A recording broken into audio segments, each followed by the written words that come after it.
దేవుని పరిశుద్ధ నామానికి మహిమ కలుగునుగాక. నిర్గమకాండం 34వ అధ్యాయము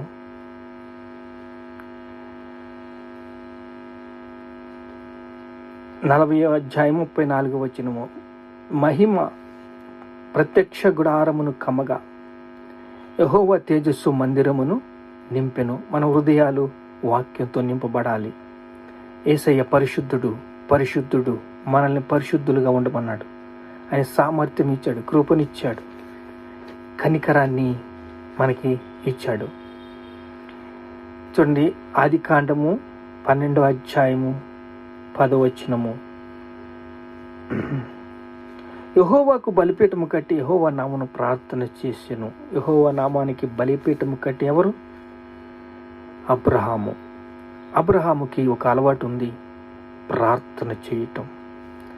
ఆ ప్రార్థనలో దేవుణ్ణి, యెహోవా నామమును ప్రార్థన చేయటం అంటే అబ్రహాము ఇంకా ఆయన పరిపక్వతలో నడుచుకుంటున్నాడు, దేవునితో అనుసంధానమై నడుచుకుంటున్నాడు. ఏమన్నాడంటే, పిలిచాడు దేవుడు అబ్రహాముని, నీవు లేచి నీ దేశము నుండి, నీ బంధువుల నుండి, నీ తండ్రి యొద్ద నుండి బయలుదేరి నీకు నేను చూపించుచున్న దేశమునకు వెళ్ళుము. నేను గొప్ప జనముగా చేసేదను, నువ్వు ఆశీర్వాదమును నొందిదువు. నిన్ను ఆశీర్వదించే వారిని నేను ఆశీర్వదిస్తాను అని దేవుడు చెప్పాడు.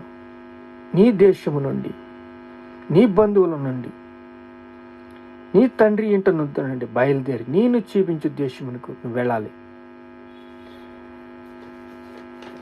ఆయన మనల్ని ప్రేమిస్తున్నాడు, బలిపీఠం కట్టాడు, ప్రార్థన చేస్తున్నాడు.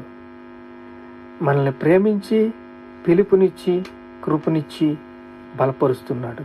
యెహోవా తేజస్సు మందిరమును నింపును. మన హృదయాలు యేసుక్రీస్తు వాక్యంతో నింపబడాలా. మనం శక్తిమంతులు అవ్వాలి. పరిశుద్ధాత్మ మీ మీదకి వచ్చినప్పుడు మీరు శక్తి నొందుతారు. అలా శక్తి నొందినప్పుడు దేవుడు ప్రణాళిక బయలుదేరుతుంది, దేవుని యొక్క చిత్తము బయలుదేరుతుంది, దేవుని రాజ్యము కట్టబడుతుంది. దేవుని రాజ్యంలో మనము పాత్రులము.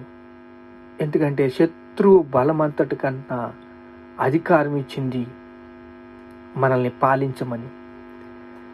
మీరు ఫలించి అభివృద్ధి నొంది విస్తరించండి అని దేవుడు చెప్పినప్పుడు